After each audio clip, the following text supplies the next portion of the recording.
ప్రభునందు నాకు అత్యంత ప్రియమైనటువంటి వాళ్ళారా, మన ప్రభువును రక్షకుడైనటువంటి యేసుక్రీస్తు వారి యొక్క శుభనామంలో మీ అందరికీ నా హృదయపూర్వకమైన శుభములు వందనములు తెలియజేస్తున్నాను.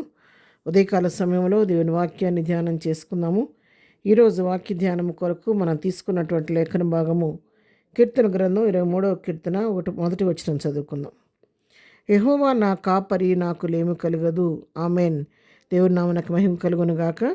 ఈ వాక్య భాగాన్ని మనం గమనించినట్లయితే 23వ కీర్తన భక్తుడైన దావీదు రాసిన కీర్తన.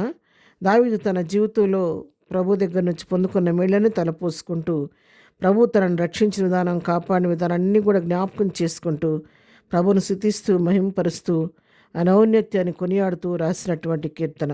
మొట్టమొదట అసలు ప్రభువుని ఆయన దేంతో సంబోధిస్తున్నాడంటే కాపరి అని సంబోధిస్తాడు. యెహోవా నా కాపరి అని ప్రభువుని ఆయన సొంతం చేసుకొని ఆ మాట పలుకుతున్నాడు, నా కాపరి అని.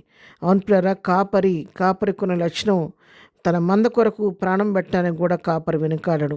మందనం కాసే కాపరి తన గొర్రెల కొరకు ఎంతో శ్రద్ధ వహిస్తూ ఉంటాడు. వాటిని మంచి పచ్చిక బయల్లో తీసుకెళ్ళి వాటికి మంచి శ్రేష్టమైన మేత పెట్టాలని, వాటికి సమృద్ధమైన నీరు తాగించాలని, మంచి జలముల యొద్దకు తీసుకొని వాటిని నడిపిస్తూ ఉంటాడు. వాటికి దెబ్బ తగిలినప్పుడు వాటిని ఎత్తుకొని నడిపిస్తూ ఉంటాడు. ఎంతో శ్రద్ధతో వాటిని దివారాత్రులు కాపాడుతూ ఉంటాడు. అందుకని ఇక్కడ భక్తుడైన దావీదు తన గొర్రెలు కాసినట్టు అనుభవం కలిగిన వ్యక్తి కాబట్టి ఆ అనుభవంలో నుంచి రాసిన మాటలు, ఒక కాపరి తన గొర్రెలను ఏ విధంగా కాపాడుతూ ఉంటాడో, యెహోవా నా కాపరి, నేను ఆయన కాపరత్వం కింద ఉన్నాను, నేను ఆయన గొర్రెను అన్నట్లుగా తను తగ్గించుకుంటూ ఆయన కాపరత్వాన్ని కొనియాడుతూ ఈ మాటలు రాస్తూ ఉన్నాడు. అవును ప్రియులారా, యెహోవాను మనం కాపరిగా చేసుకుంటే మన జీవితంలో ఏ లేమి కుదువ అనేది కలగదు. ఎందుకంటే ఆయన సర్వము సృష్టించిన దేవుడు, భూమి ఆకాశంలో సృష్టించిన వాడు. బుద్ధి జ్ఞాన సర్వసంపదలు ఆయన ఎందే గుప్తులై ఉండవని కొలస్సీ పత్రికలో దేవుని వాక్యం రాయబడింది. కాబట్టి ఆయనలో లేనిదంటూ ఏమి లేదు. కాబట్టి ఆయన్ని మనం కలిగి ఉంటే సమస్తం మనకు ఉన్నట్టే. మనకి కొదువు అనేది ఇక రాదనమాట. ఎందుకంటే ఆయన గుప్పిలిప్పి ప్రతి జీవి కోరికను తృప్తిపరిచే దేవుడు, ప్రతి వారి అవసరక్కరు తన నామంలో తీర్చే దేవుడు, తన కృపా మహదేశంలో నుంచి మనకు సమస్తను అనుగ్రహించే దేవుడు, అడుగు వాటికంటే ఊహించే వాటికంటే అత్యధికంగా దయచేయటకు శక్తి కలిగిన దేవుడు. కాబట్టి ఆయన మనతో ఉండి మనం నడిపించే దేవుడై ఉన్నాడు. అందుకే అక్కడ భక్తుడు అంటున్నాడు కదా, యెహోవా నా కాపరి, నా జీవితంలో నాకు లేమనేది కలుగుదని ధైర్యంగా చెప్తున్నాడు.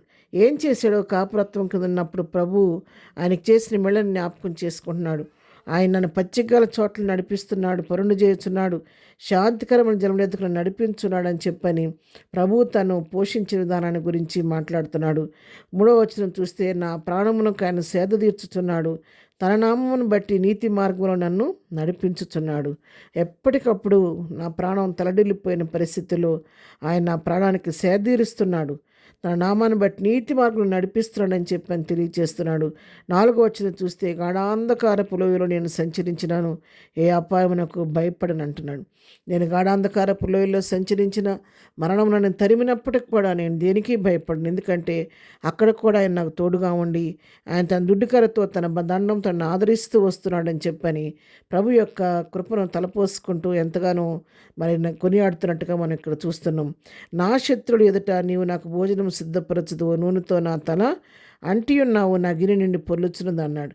నా శత్రువులు నన్ను తరుముతున్నప్పటికీ ప్రభువు నన్ను కాపాడి సంరక్షించి నా శత్రువుడు ఎదుటే ఆయన నాకు భోజనం సిద్ధపరుస్తున్నాడు.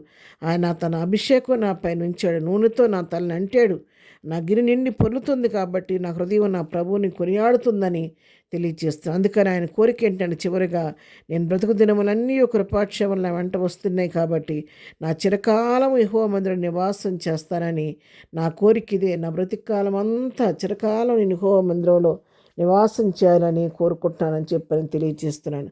ప్రియులారా, ఉదయకాలం వాక్యం వింటున్న మనతో కూడా ప్రభు మాట్లాడుతున్నాడు. నీవు నేను కూడా ప్రభు యొక్క కాపరత్వం కిందకు వస్తే మన జీవితాల్లో లేమి కొదువు అనేది లేకుండా దేవుడు అద్భుత రీతిగా పోషిస్తాడు. దావీదు యొక్క హృదయవాంఛ చిరకాలం యెహోవా మందిరం నివసించాలని. మరి మనకున్నటువంటి ఆశ ఏంటి? మనం కూడా అటువంటి ఆశని కలిగి ప్రభు సన్నిధిని ప్రేమించి ఆయన సన్నిధికి వెళ్ళి ఆశీర్వాదాల దీవులు పొందుకొని ఈ పునరుద్ధాన దీవులతో నింపబడదాం. ప్రార్థన. ప్రేమగల తండ్రి, పరిశుద్ధుడైన మా ప్రియ ప్రభువా, నీ పాదముల కొందనాలు. ఉదయకాలం మాకు ఇచ్చినటువంటి శ్రేష్టమైన వాక్య భాగాన్ని బట్టి నీ కొందనాలు. దావీదు ప్రభువా, యెహోవా నా కాపురని ధైర్యంగా చెప్పగలుగుతున్నాడు. మేము కూడా ఆ విధంగా చెప్పేవారు ఉంటానికి సహాయించే నీ కాపురత్వకి మనం నడిపించండి. ఈ పునరుద్ధానపు దిన దీవెలతో నింపి నడిపించండి. దినం ప్రతి ఆరాధన ఆశీర్వదకరంగా జరిగించండి. దినం బర్త్డే మ్యారేజ్ చేసుకుని బిడ్డలను దీవించండి, ఆశీర్వదించండి. ప్రతి వారి అవసరాలు మీ నామంలో తీర్చమని యేసు నామములో ప్రార్థించి అడిగి పొందుకొని ఉన్నాము తండ్రి. ఆమెన్. ప్రభు కృప సదాకాలం మనందరికీ తోడయుండి నడిపించును గాక. ఆమెన్.